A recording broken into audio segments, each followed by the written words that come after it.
একটা হলো আমাদের জীবন বড় বিচিত্র। একটা মানুষ পরিবারের খুশির জন্য এত কিছু করে, দিন শেষে সেই মানুষটারই ঠাঁই হয় না। একজন ভালোবেসে সবকিছু উজাড় করে দেয়, অথচ তার ফিডব্যাক জিরো। আপনি লক্ষ্য করে দেখবেন যে মানুষগুলো উদার, যারা স্যাক্রিফাইস করে, তারা শুধু দিয়েই যায়, বিনিময়ে পায় খুব কম। কাছের মানুষের জন্য, পরিবারের জন্য যদি কেউ উজাড় করে দিতে না পারে, তাহলে সেই সম্পর্কের মাঝে ঝোল আছে, এটা নিশ্চিত। এসব কিছুর মাঝে বড় কষ্টের ব্যাপারটা তখন লাগে যখন ব্যাপারটা এমন হয় যে আপনি যাদের বেশি ভালোবাসেন, যাকে মনে জায়গা দিবেন, যাকে কলিজায় রাখবেন, যার জন্য এত কিছু করবেন, সেই আপনার মাথায় বাড়ি দিবে, সেই আপনার মন বারবার ভাঙবে, সেই আপনার কলিজা তিতো করে দিবে। কেমন একটা আজব নিয়ম না? সেদিক থেকে যে মানুষগুলো পায়, যে মানুষগুলোর দেওয়ার পালা পড়েনি, তারা কতই না লাগে।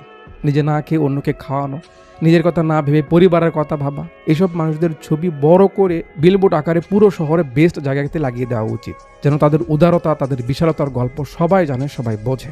কিন্তু বাস্তবে এমনটা হচ্ছে না। সুতরাং আপনি যদি কালির জায়গায় থেকে থাকেন, তাহলে সাবধান হয়ে যান।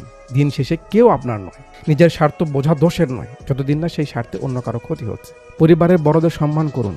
বাবা মা, বড় ভাই বোন, তাদের অনেক অবদান থাকে আমাদের লাইফে। এই জন্য ইসলামে সবসময় বড়দের সম্মান আদরের চোখে দেখতে বলেছে। আচ্ছা, তো ওপরওয়ালা আমাদের সবাইকে সঠিক বুঝ দান করুক। ভিডিওর কোন পার্টটা আপনার সব থেকে ভালো লেগেছে কমেন্ট বক্সে জানাবেন। আর ভিডিও